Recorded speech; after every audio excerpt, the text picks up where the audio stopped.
భార్య చిటికెన వేలును భర్త చిటికెన వేలుతో పట్టుకోమని బ్రహ్మముడి వేస్తారు. ఎందుకో తెలుసా? భార్యాభర్తల బంధంలో ఒకరిని ఒకరు విడిచి ఉండకూడదు.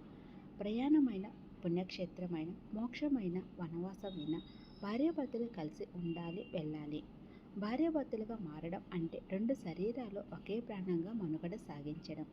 భార్యాభర్తల మధ్య గొడవలు జరిగిన, ఎన్ని మనస్పర్ధలు ఉన్నా వాళ్ళిద్దరి మధ్య ఒక చిన్న ముడి అంటే వీళ్ళ మధ్య ఇంకొకరు దూరడానికి వీలులేని విధంగా ఉండాలని, అలా ఉంచుకోవాలని గోరంత స్థలము ఏర్పడినా ఆ అదును చూసుకొని మూడో వ్యక్తి స్థలము ఏర్పరుచుకుంటారని, ఏమి జరిగినా భర్తతోనే జీవితం అనుకోవాలని, స్త్రీకి భార్య సర్వస్వంగా భావించాలని భర్తకి చెప్పి బ్రహ్మముడి వేస్తారు.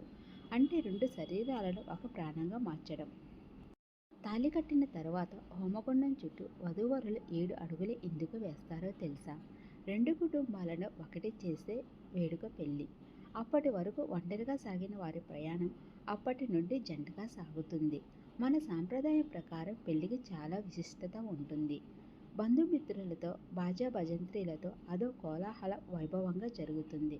అన్నీ ఒకే కానీ చాలామందిలో ఈ పెళ్లికి సంబంధించిన 2 డౌట్స్ అలాగే ఉండిపోయాయి. అవి: వరుడు వధువు మెడలో 3 ముళ్ళే ఎందుకు వేస్తాడు?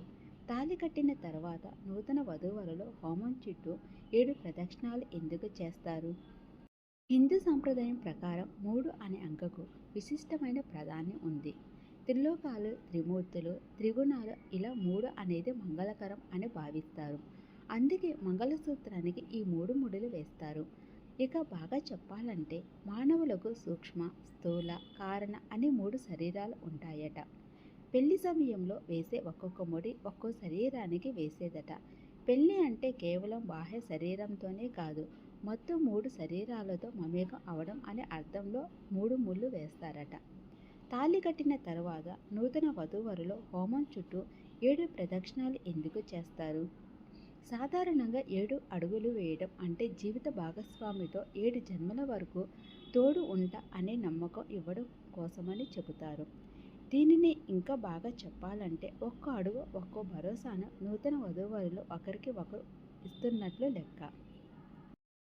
మొదటి అడుగు అన్న వృద్ధికి మన దేశంలో గతంలో అన్నపూర్ణగా పిలిచారు.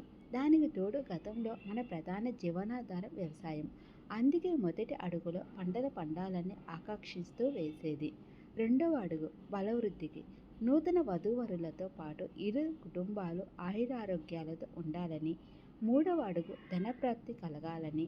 నాలుగవ అడుగు ఆలుమగల్లో సదా సుఖ సంతోషాలు వెల్లివిరియాలని.